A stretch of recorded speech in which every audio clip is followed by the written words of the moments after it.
Salut à tous, on se retrouve pour une nouvelle vidéo concernant mon projet d'opération maxillofaciale.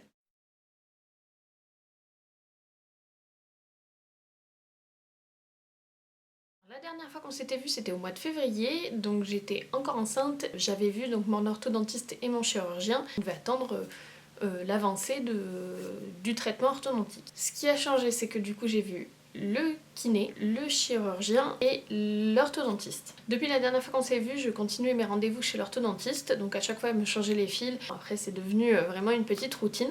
Après j'avoue que du coup pendant ces mois là qui passaient, je trouvais le temps un petit peu long et il n'y avait pas grand chose qui avançait, surtout que le mouvement des dents se fait vraiment de façon de plus en plus discrète et c'est très lent en fait comme évolution. C'est pas comme au début où je voyais tout de suite mes dents qui bougeaient et tout, là ça devient vraiment au millimètre et du coup il n'y a pas beaucoup de changements. Alors j'ai vu mon kiné au mois de mai qui m'a fait un bilan pour voir justement comment se place ma langue, comment je déglutis et vérifier la tonicité de mes lèvres, ma diction, etc. Donc ce qu'il m'a fait faire, c'est qu'il m'a fait dire une liste de mots en observant comment je positionnais ma bouche. J'ai lu un texte, il a regardé pareil de profil de face comment je gérais ma façon de parler. Il m'a fait aussi, en gros il m'a mis une espèce de cale entre les dents et il m'a demandé de déglutir, comme ça il regardait comment je positionnais ma langue.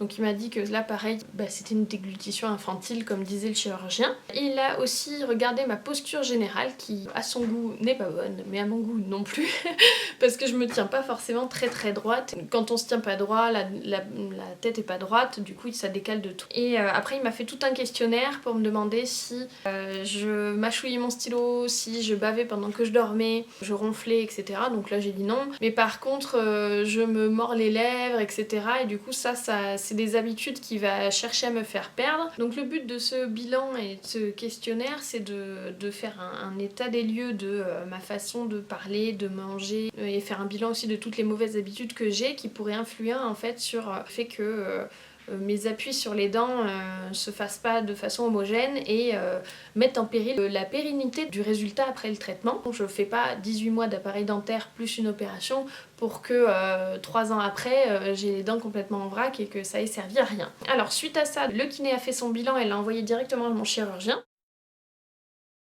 J'ai vu du coup mon orthodontiste au mois de juillet et la dernière fois elle m'a dit qu'elle allait mettre des élastiques entre l'appareil du haut et l'appareil du bas. Finalement elle l'a pas fait parce que je lui ai dit que je voyais le chirurgien le lendemain et elle m'a dit bon bah on va voir les instructions du chirurgien.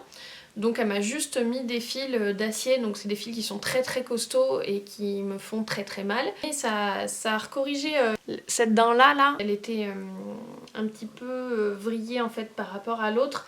Du coup ça faisait un petit décalage, donc ça s'est corrigé en une journée. Donc pour vous dire que ça a tiré. Ou après bon je veux dire rendez-vous chez l'orthodontiste comme tous les mois et demi, c'est toujours la même chose. Donc le lendemain je vais voir mon chirurgien. Dès le départ, il m'a dit bon bah ça a l'air de bien avancer et avant même de m'ausculter, il me fait quand est-ce que vous voulez que je vous opère? Alors ça m'a fait rigoler parce que c'est moi qui choisis. Du coup je lui ai dit que je fêtais les 30 ans de mon mari au mois d'octobre et que j'aimerais bien pouvoir commencer à remanger un petit peu correctement au mois de décembre. Je suis désolée pour la queue de mon chat, je voulais être opérée au mois de novembre, voire début novembre, ça serait l'idéal. Et du coup il a rigolé, il m'a dit bah, c'est exactement ce que j'allais vous proposer. J'ai rien prévu pour novembre, j'ai rien prévu pour décembre, comme ça au moins... Du coup je vais interdire à mes potes de m'inviter à des barbecues ou des trucs comme ça dans ces eaux-là. Bon après, au mois de novembre il n'y a plus trop de barbecues, raclette, tout ça. Raclette. Du coup il m'a proposé 2 dates, donc c'est encore à confirmer, donc ça serait soit le 5 novembre, ça serait l'idéal, mais en tout cas ce qui est sûr, c'est si c'est pas le 5 novembre, ça sera le 18. Comme ça me permettra de recommencer à manger à peu près mou à Noël. Alors à peu près mou, voire facilement masticable en fait, ce qu'il m'a dit. Je lui ai posé un peu plus de questions par rapport à la nourriture en post-op et tout, mais il a pas voulu m'en dire de trop, puisque je dois avoir un rendez-vous fin octobre, juste avant l'opération, avec mon mari, pour parler de la diète, etc. Après comme je sais que je devrais manger sûrement liquide, je commence à me renseigner par rapport aux substituts de repas feed. C'est des repas liquides, mais qui sont pas hypocaloriques, donc ça fait un nombre de calories classique. C'est sûr que je vais perdre du poids, donc vaut mieux pas que je prenne des trucs hypocaloriques. Après donc il m'a ausculté, il a trouvé que le travail avançait bien correctement et que du coup l'orthodontiste faisait très bien son boulot, ça avançait correctement et qu'il allait faire un email pour les 2 petites choses à peaufiner pour que mon orthodontiste le fasse. Il me reste 2 rendez-vous chez l'orthodontiste et il faudra sûrement faire un 3e rendez-vous avant l'opération pour qu'elle me pose des crochets, je crois que ça s'appelle, qui vont aider le chirurgien pendant l'opération et faire en sorte qu'il puisse m'attacher la mâchoire à la sortie de l'opération. On a reparlé de mon menton pendant ce rendez-vous, alors il sait que ça m'inquiète. Finalement, enfin, il va pas faire l'opération qu'il avait prévue au départ, à savoir qu'il pensait du coup finalement pouvoir me couper ici. Mais mon menton qui est mou l'embête pas mal. Donc ce qu'il m'a dit, c'est qu'il allait faire une ostéotomie en U, qu'il couperait comme ça, et qu'il se débrouillerait comme ça pour reculer mon menton et avancer ma mâchoire en même temps. Que c'est sûr que je sortirai pas avec un menton proéminent. Par contre, il pourra pas vraiment peaufiner pile poil comme il faut. En touchant les mâchoires, les tissus vont commencer à gonfler, du coup il verra pas le résultat final. Le risque que je pourrais avoir après, c'est d'avoir un petit menton un petit peu pointu une fois que tout aura dégonflé.